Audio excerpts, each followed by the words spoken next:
பின்பு இயேசு தொழுகை கூடத்தை விட்டு சீமோன் வீட்டிற்குள் சென்றார். சீமோனின் மாமியார் கடும் காய்ச்சலால் துன்புற்ற நிலையில் இருந்தார். அவர்கள் அவருக்காக இயேசுவிடம் வேண்டினார்கள்.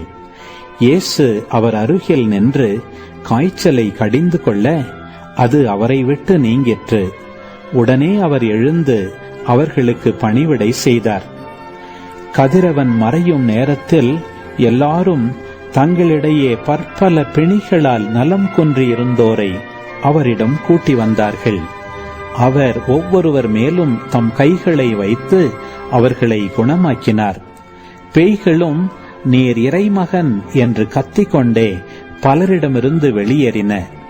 அவர் மெசியா என்று பேய்கள் அறிந்திருந்தபடியால் அவர் அவற்றை அதட்டி பேசவிடாமல் தடுத்தார். பொழுது விடியும் வேளையில் இயேசு தனிமையான ஓர் இடத்திற்கு புறப்பட்டு சென்றார். திரளான மக்கள் அவரை தேடிச் சென்றனர்.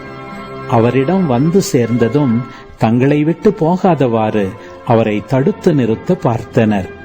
அவரோ அவர்களிடம், நான் மற்ற ஊர்களிலும் இறை ஆட்சியை பற்றி நற்செய்தி அறிவிக்க வேண்டும், இதற்காகவே நான் அனுப்பப்பட்டிருக்கிறேன் என்று சொன்னார். பின்பு அவர் யூதேயாவில் உள்ள தொழுகை கூடங்களில் நற்செய்தியை பறைசாற்றி வந்தார்.